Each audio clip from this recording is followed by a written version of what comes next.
کئی مرتبہ انسان غمزدہ ہوتا ہے اور سوچتا ہے میں تو اکیلا ہوں، میرا ساتھ دینے والا کوئی نہیں، ماں باپ فوت ہو گئے، کہاں جاؤں، کس کو دل کا غم سناؤں، میرا غم کیسے دور ہو۔ نبی علیہ الصلوۃ والسلام نے فرمایا، کنز المال کی روایت ہے کہ قرآن مجید کی ایک آیت کو 3 مرتبہ یقین کے ساتھ پڑھ لیں، اللہ تعالی غمزدہ دل کو تسلی فرما دیتے ہیں۔ لا الہ الا انت سبحانک انی کنت من الظالمین۔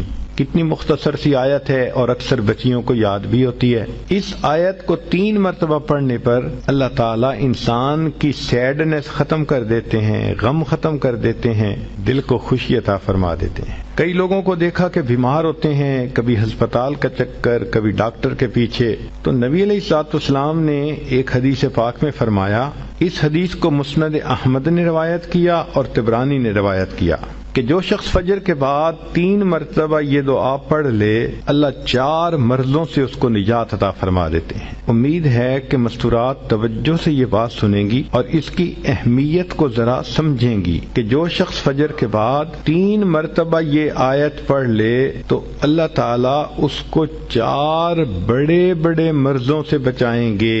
نمبر 1، پاگل پن۔ اگر کوئی آدمی مینٹلی ان بیلنسڈ ہو، ریٹارڈڈ ہو، یا جس بندے کو چیزیں بھول جاتی ہوں یا چیزیں یاد نہ رہتی ہوں، ذہن سے متعلقہ جو بیماریاں ہیں وہ اسی پاگل پن کے زمرے میں آئیں گی، یا کسی کو مرگی کی بیماری ہوتی ہے وہ بھی اسی زمرے میں آئے گی۔ تو پہلی بیماری جو اللہ تعالیٰ دور کرتے ہیں وہ ہے پاگل پن، اور دوسری بیماری کوڑ پن۔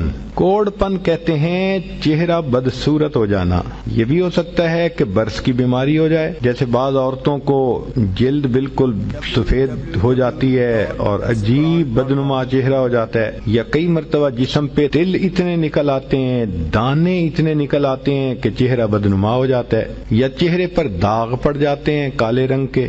تو چہرے پہ داغ پڑیں، چہرے پہ دانے بنیں، یا چہرے پہ برس کے نشان پڑیں، کوئی بھی چیز ہوگی وہ اسی کوڑ پن کے زمرے میں شامل ہوگی جس سے کہ چہرہ انسان کا بدصورت ہوتا ہو۔ یہ بیماری بھی اللہ دور فرما دیں گے۔ اب جن بیچاریوں کو بیوٹی پارلر پہ جانے کا شوق رہتا ہے اور اپنے فیس پہ پتہ نہیں کیا کیا پروسیس وہ کرواتی ہیں، تو ان کو تو چاہیے کہ وہ اس آیت کو یا اس فکرے کو بار بار پڑھیں تاکہ اللہ تعالیٰ ان کے چہروں کی خوبصورتی دیر تک سلامت رکھیں۔ اور تیسری چیز ہے اندھا پن۔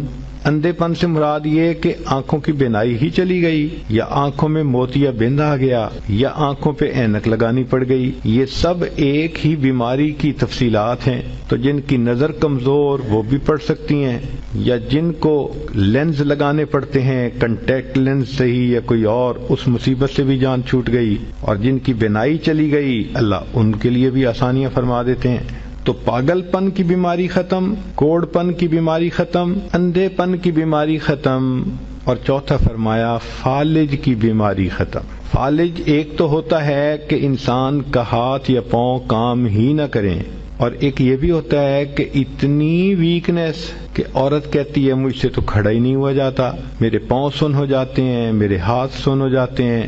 یہ ساری چیزیں کمزوری اور فالج کی ابتدائی سٹیجز ہیں۔ تو یہ سب چیزیں ٹھیک ہو جاتی ہیں۔ اب بتائیں کہ اتنی بڑی بڑی بیماریوں سے جس بندے کو بچنے کی خوشخبری مل رہی ہو تو وہ تو پھر اس عمل کو کیے بغیر رہ ہی نہیں سکتا۔ اور یہ عمل دیکھو چھوٹا کتنا ہے۔ وہ جو فکرہ فرمایا حدیث میں وہ ہے سبحان اللہ العظیم وبحمدہ ولا حول ولا قوت الا باللہ۔ اتنا سا فکرہ پڑھنے پر اللہ چہرہ بھی پر نور بنا دیتے ہیں، میموری بھی تیز کر دیتے ہیں، اللہ تعالیٰ بینائی بھی تیز کر دیتے ہیں، اور اللہ تعالیٰ جسم میں طاقت بھی بھر دیتے ہیں۔